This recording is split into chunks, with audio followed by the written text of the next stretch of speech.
एक बात बताऊं, हम ढीले शरीर पे बैठे हों और फिर कोई आकर के अचानक थप्पड़ मार दे या घूंसा मार दे तो ज़्यादा लगती है, लेकिन यदि कोई कह के मारे तो हम अपना सावधान हो जाते हैं, टाइट कर लेते हैं अपने यहाँ पे, तो आधी से भी कम लगती है, लेकिन लगेगी जरूर, है ना। ऐसे ही मौत है। मौत जब अचानक आती है ना तो कष्ट बहुत होता है, लेकिन यदि मौत आने से पहले हमें पता चल जाए और हम पूरी तैयारी के साथ में हों तो मौत हमारा क्या करेगी। हम तैयार हों और हम अपनी पीठ को टाइट कर लें तो उसी घूंसे की चोट आधी से भी कम रह जाएगी। एक बार हमने एक वो देखा, एक एक्सीडेंट, काय का एक्सीडेंट, सूअर के बच्चे का, और उस पर होकर के ये होती है कैंट्रा आयशर की, इसका पहिया भरी कैंट्रा का सूअर के बच्चे के ऊपर होके निकल गया और बच्चा उठ के भाग गया। सूअर का बच्चा, मैं बड़ा आश्चर्य में।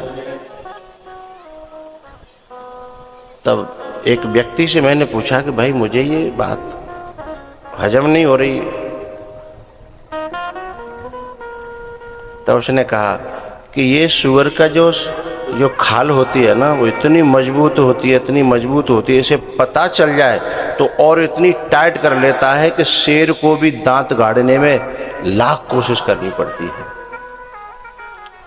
लेकिन इसको पता चल जाए तो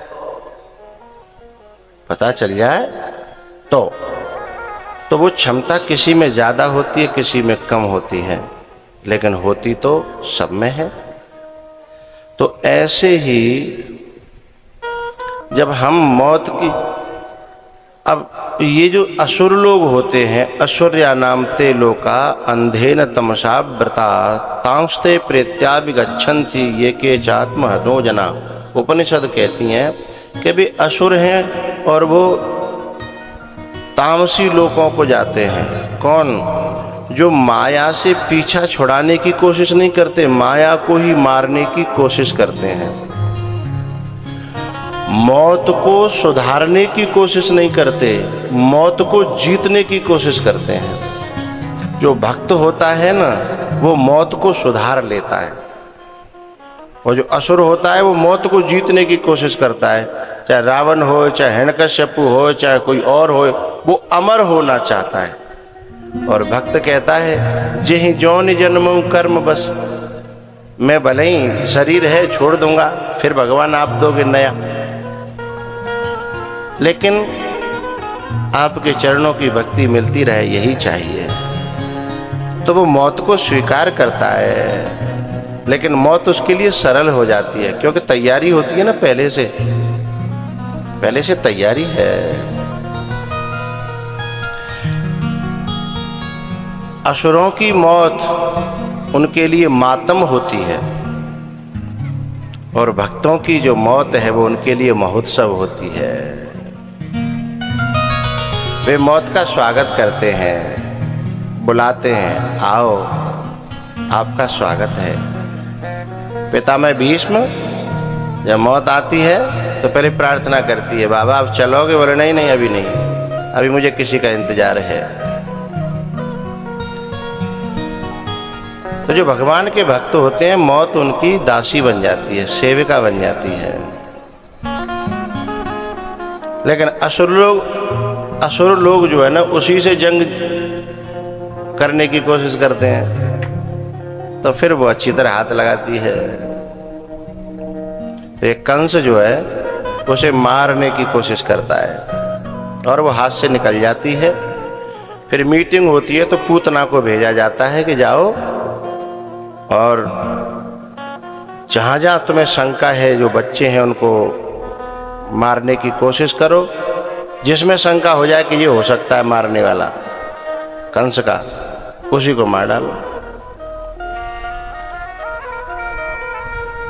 कंस जो है ना वो कसी हिंसायाम धातु से बना है। व्याकरण में, पाणिनीय व्याकरण में कसी हिंसायाम, जिसका अर्थ होता है जिसके अंदर दया नाम की चीज नहीं है। जो व्यक्ति अपनी थोड़े से फायदा के लिए दूसरे को लाखन को नुकसान कर दे, वो कंस है, वो कंस है। तो जैसे जो अपने बचावे के लिए मासूम छोटे छोटे सैकड़ों बच्चों को मौत के घाट उतार रहा है पूतना के द्वारा, और सैनिक भी भेज दिए हैं, तो ये कंस है। कंस उसी धातु से बनता है, और कसाई भी उसी धातु से बनता है। जो निर्दयी है और जो व्यक्ति निर्दयी होता है वो उसको धरती माता झेल नहीं पाती ज्यादा दिन। जैसे एक घर में एक ही मति के सुंदर स्वभाव के 20 आदमी हो तो घर में कोई दिक्कत नहीं होगी, लेकिन भाई में एक आदमी है तो जो कहते हैं ना लोग घर में, बोले एक ने ये घर अधर उठा रखो, ये एक ना झेल लो, 20 कोई परेशानी ना कर रहे, एक ना झेल लो। तो घर पे जो वजन है वो इंसानों का नहीं है, प्रवृत्ति का है। जिसकी प्रवृत्ति खराब हो जाती है ना, फिर वो जैसे परिवार में झेलता नहीं है, ऐसे ही वो धरती से भी झेलता नहीं है। धरती माता भी उसे झेल नहीं पाती।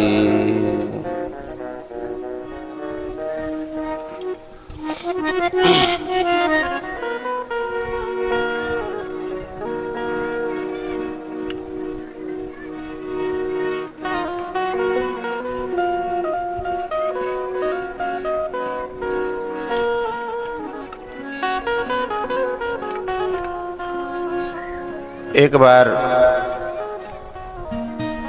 राजा विक्रमादित्य के जैसे ही राजा चंद्रगुप्त मौर्य ने अपने गुरु चाणक्य जी से एक बात पूछी, महाराज ये धरती जो है ये हिलती क्यों है कभी कभी? तो चाणक्य जी महाराज कहते हैं कि जब इस धरती पर कोई ऐसा आताताई बढ़ जाते हैं ना जिनका वजन ये झेल नहीं पाती, जिन्हें ओट नहीं पाती, तो फिर ये व्याकुलता के कारण थोड़ी सी हिलती है। अभी थोड़े दिन पहले फरीदाबाद में हिली थी हमारे देश में, और विदेशों में तो हिलती रहती है, विदेशों में तो हिलती रहती है। तो यहाँ बड़ा प्यारा श्लोक है, उन्होंने गिनती गिनाई, मांस भक्षयी सुरापानैः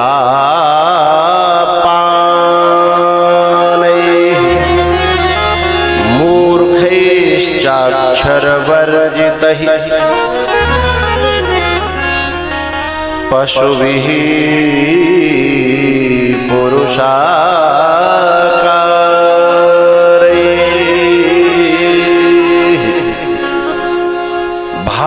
भाराक्रांता च मेदिनी। मेदिनी धरती माता, मेदिनी माने धरती माता। बोले इनके भार से व्याकुल हो जाती है। किनके से गिनाए, मांस भक्षयी पहला, ऐसे व्यक्ति के वजन को धरती माता वजन मानती है, ओढ़ती है, व्याकुल होती है। दूसरा शोरापान, पीने वाला, बोले इसके वजन से भी धरती माता बहुत बेचैन होती है, व्याकुल होती है, ओट नहीं पाती। तीसरा 4 गिनाए। तीसरा मूर्खई, जो मूर्ख है, क्योंकि वो हर समय कोई न कोई ऐसा उत्पात करता रहता है जिससे जो है घर दुखी, पड़ोसी दुखी, बालक दुखी, पत्नी दुखी, लेकिन उस बेचारे को पता भी नहीं चलता कि मुझसे गलत हो रहा है, क्योंकि उसने अच्छा करने के लिए किसी संत के यहाँ, किसी गुरु के यहाँ, अच्छे महापुरुष के यहाँ ट्रेनिंग ली ही नहीं है। मांस भक्षय सुरापान मूर्खई चाक्षर वर्जित ही। और जिसने ब्रह्म विद्या का अध्ययन नहीं किया, जिसने कभी श्रवण नहीं किया, जिन्होंने संतों का संग नहीं किया, ऐसे ये 4 प्रकार के लोगों को क्या कहा चाणक्य जी ने? पशुभिः पुरुषाकारैः। ये अंदर से पशु हैं,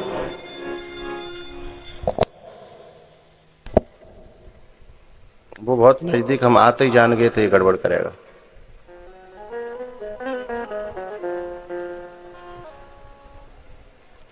पशुभिः पुरुष आकारैः। वे स्वभावतः पशु हैं, और पशुओं में भी अच्छे पशु नहीं। पशु तो भैंस भी है, घास खाती है, दूध देती है, पशुओं में भी अच्छे पशु नहीं है ये 4 प्रकार के लोग। वे गंदे वाले पशु, मांसाहारी,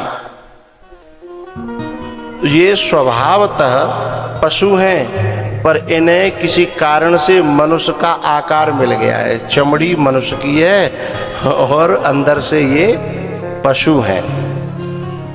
पशुभिः पुरुष आकारैः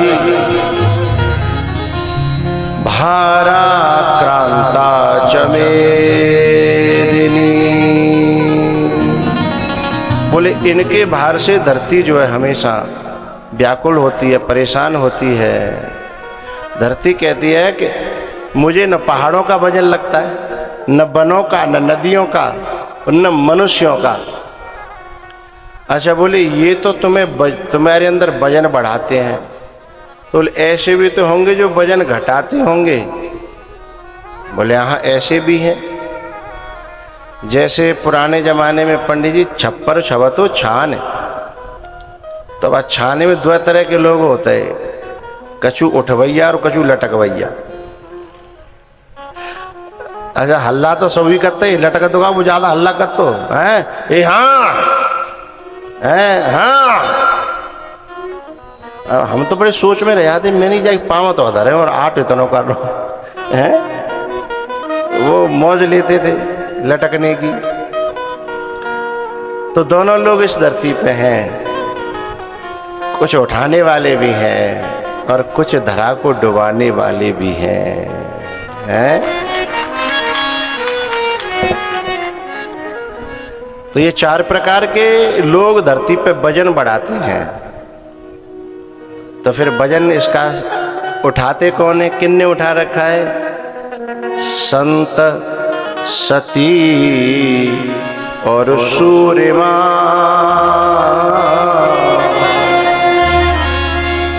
संत जब तक जिंदा है धरती का बोझ उठा रहेगा। सती नारी जब तक जिंदा है ये धरती पे धरती का बोझ उठा रहेगा, धरती डूबेगी नहीं। और सूरवीर, सूरवीर का मतलब यही नहीं है कि जो लड़ाई करने में जो वीर हो केवल, ना ना ना, जो संसार को एक क्षण में त्यागने की क्षमता रखता है परमात्मा की ओर चलने के लिए, वो अध्यात्म वीर है। जो धर्म के लिए अपने प्राणों को त्याग सकता है वो धर्मवीर है। ये नाम डाल लेते हैं वैसे ही धर्मवीर सिंह, पर जिन्हें जो ना पता है धर्मवीर कहते कहते हैं। जो धर्म के लिए अपने प्राणों की बाजी लगाने में 1 मिनट न सोचे। शिवेदधी च हरिचंद नरेशा सही धर्म हित कोटि कलेसा।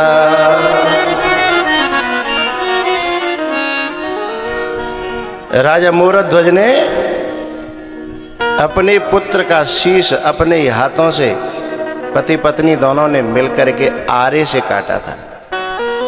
जब भिक्षुक आया तो उसने कहा कि लो खा लो। बोले मेरा शेर भी भूखा है। बोले क्या चाहिए? बोले तुम्हारे पुत्र का मांस चाहिए।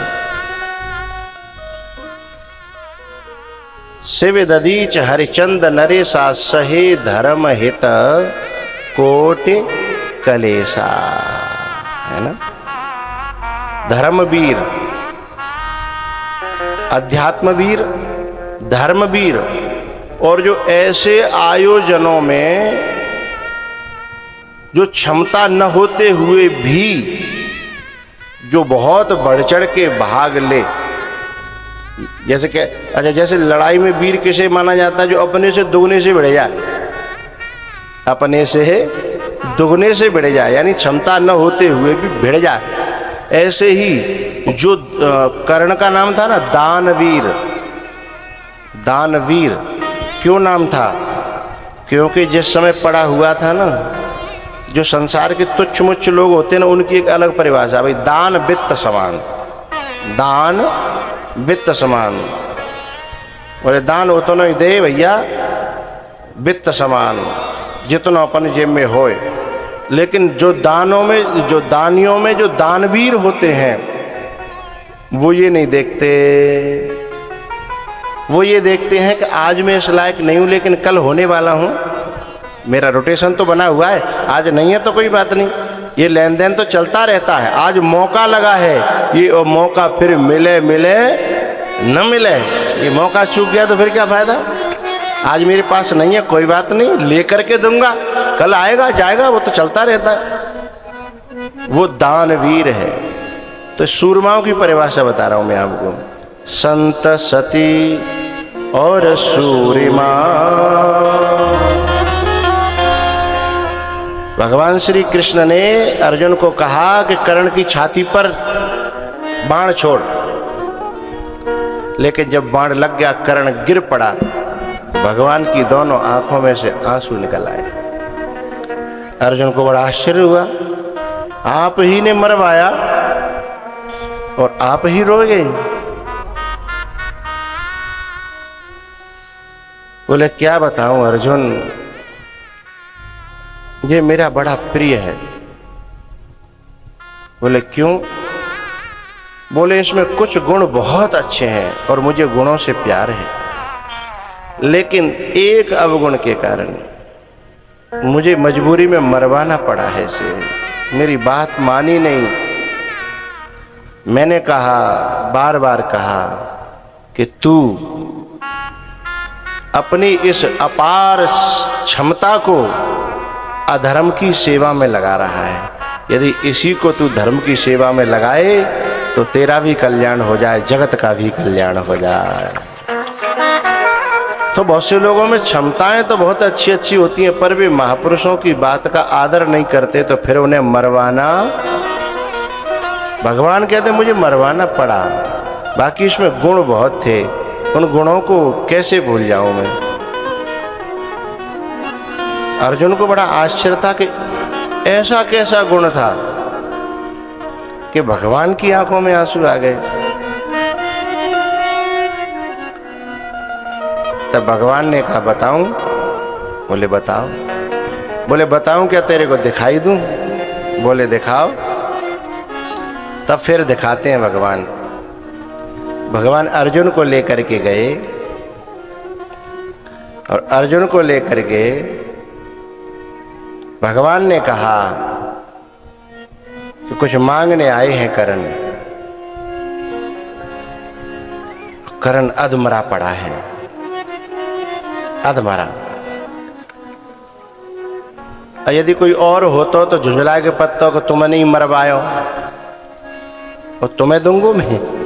वैसे भी मेरे पास अब है क्या, अब तो मैं खुद ही अंतिम सांसें गिन रहा हूं। लेकिन ऐसी कोई बात नहीं कही। कहा आप मांगिए, मैं जरूर दूंगा।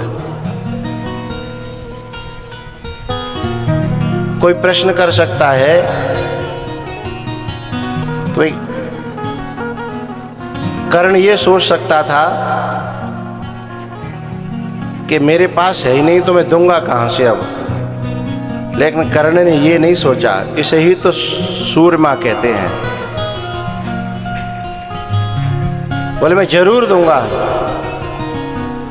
बोले हमें सोना चाहिए थोड़ा सा। कर्ण ने कहा प्रभु मैं उठने लायक नहीं हूं, वो सामने जो पत्थर पड़ा हुआ है उसे मुझे लाके दे दो। और पत्थर, भगवान ने कहा कि दान तुम्हें करना है, हम पत्थर क्यों दें। तो फिर खुद खिसक खिसक करके कोहनी से पत्थर तक पहुंचा और पत्थर लेकर के दांत में सोना था, उसके दांत में मारने वाला था। तब तक भगवान ने हाथ पकड़ लिया। बस यही दिखाना था अर्जुन को। तब भगवान ने कहा कर्ण तू कुछ मांग ले। कर्ण ने कहा कि प्रभु आप इस समय मेरे पास मांगने वाले बन करके आए हो, देने वाले नहीं। आप खुद मांगने वाले बन करके आए हो, देने वाले बन करके आते तो शायद मैं कुछ मांगता।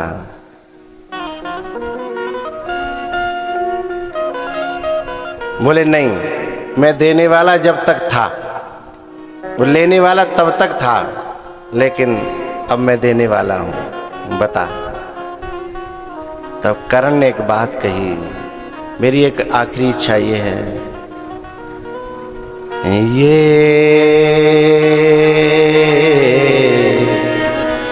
बात आखिरी है,